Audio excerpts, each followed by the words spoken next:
Hi, y'alls.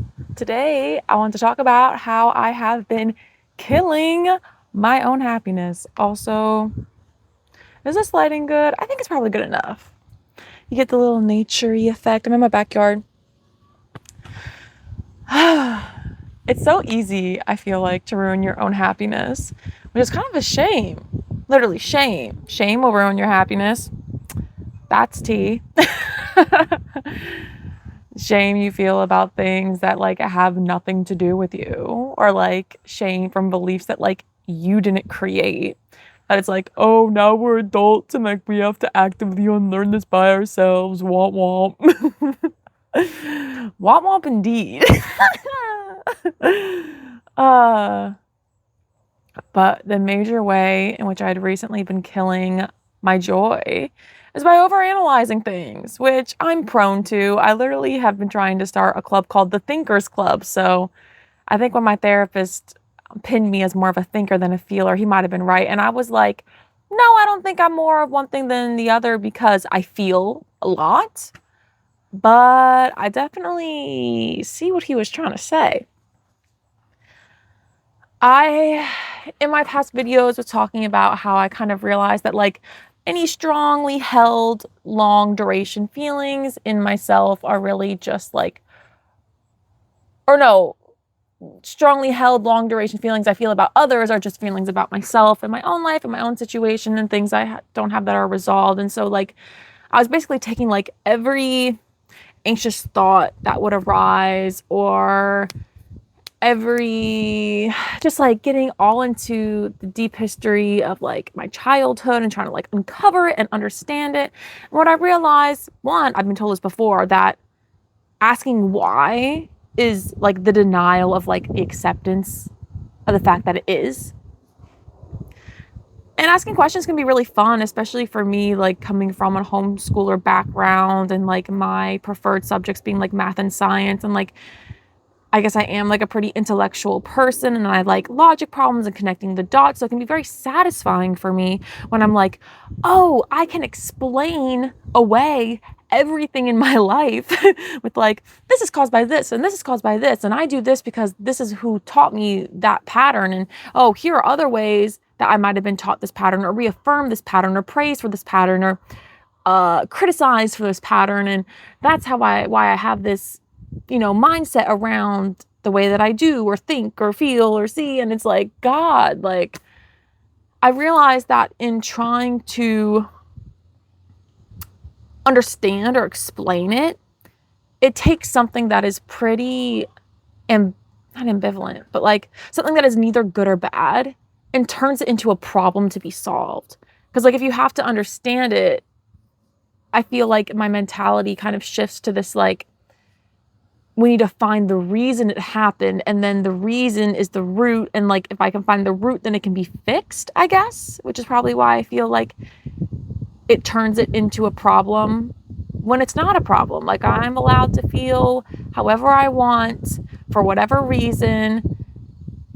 And a part of it was processing a lot of realizations about my childhood and kind of like the grief of that, the grief of I guess not getting the emotional support that I thought I was getting at the time, and being such an emotional and sensitive person, and knowing intrinsically that my parents love me, but I wasn't getting like the emotional support I get from my friends. It was like a big hit to like my spirit, you know? And so I guess to cope with that, like explaining like, oh, well, my parents taught me that because they're like this way, and I can pick up on why they're like this way because of how their parents are, and just, it just turns into a whole shit show of non-acceptance. And so I realized that, and it's not like I won't naturally come to these understandings, or like it's pretty like now like second nature for me, like when I'm like having resistance to something, I'm like, oh, this is just like resistance to myself. But I'm trying to not go down the wormhole so much, because it really is like dulling my happiness, and I didn't think that it would, but it is. Like, I was listening and reading like all these books on like trauma and disease, and like those were also like dulling my happiness, and like combined with the fact that I was processing my own grief over, yeah, like I said, like maybe not getting the emotional support that I thought I was getting. And then, you know, it's very polarizing to be like, I know my family loves me. Why does there seem to be this lack of emotional care? Which is not even like 100% true, because there is emotional care in my life and in my childhood. I think personally for me, it is not the level which I would show upon my own children, or that I show upon my friends or my own other family members. And I don't need to like explain why that is to like justify it. I realized that that was something that I kind of came across when I was doing a lot of research on like self-validation. One girl, I think she was like, you don't need to justify your feelings to yourself. Like, you can just have them. Like, I don't need to like justify or explain why something is occurring. And it's pretty liberating in a sense to not go down the wormhole, to not turn it into a problem that can be fixed. Because it can't be fixed. You know, like, I can't change the past. Understanding it may provide context, may help me better explain myself to people moving forward, may help me on my self-improvement journey of dealing with my own emotions better. But only to a certain extent. You know, I think I was just really dogpiling myself with how much I was doing it.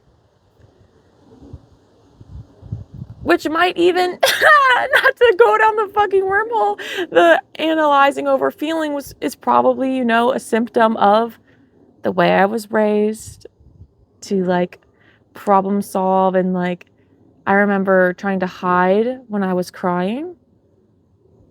So I don't know why, I don't know how, but there was clearly like some sort of shame around crying or expressing your feelings. Which is maybe why I'm like, oh, if I can analyze it, then it's like not shameful anymore. Like, it's not something that needs to be hidden, because if I can explain myself perfectly to someone, then maybe I can be loved and accepted. But I deserve love and acceptance even if I can't explain myself. And actually, I would love and accept myself a lot more, and I do love and accept myself a lot more when I'm not explaining myself. Yeah, because it's like if someone's over there and they're judging you and you try to defend yourself, you're really just telling yourself that like you need that person's validation. You need them to understand you, and like you are not good enough as you are, and your own self-validation is not as important as what somebody else thinks about you, which is huge. It's very difficult to like not defend yourself when someone's making like an attack on your character or who you are.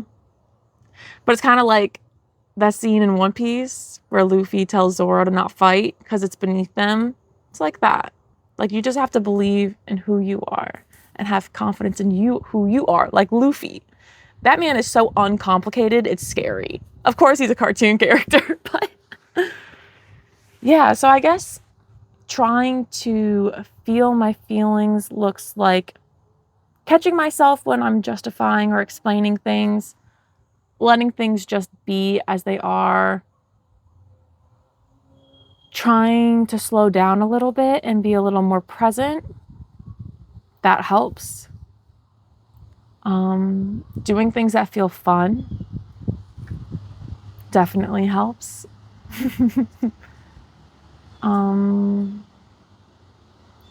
Noticing when a feeling comes up and just making space for myself and sitting with it. Like, the other night I was having an existential crisis and I was trying to go to bed.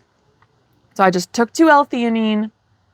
I laid down there, I put my hand on my heart, and I said, hey, you're really anxious. And like, that's okay. Like, it's gonna be okay. Like, we don't need to worry about this. Like, we can just, because it was when I was like searching up answers for this existential crisis that I was having on the phone that was really getting me into this anxious place. And then as soon as I put it down, I was like, oh my God, like my life is fine. Like my life will be okay. My life is good right now. And I'm like worrying about the future.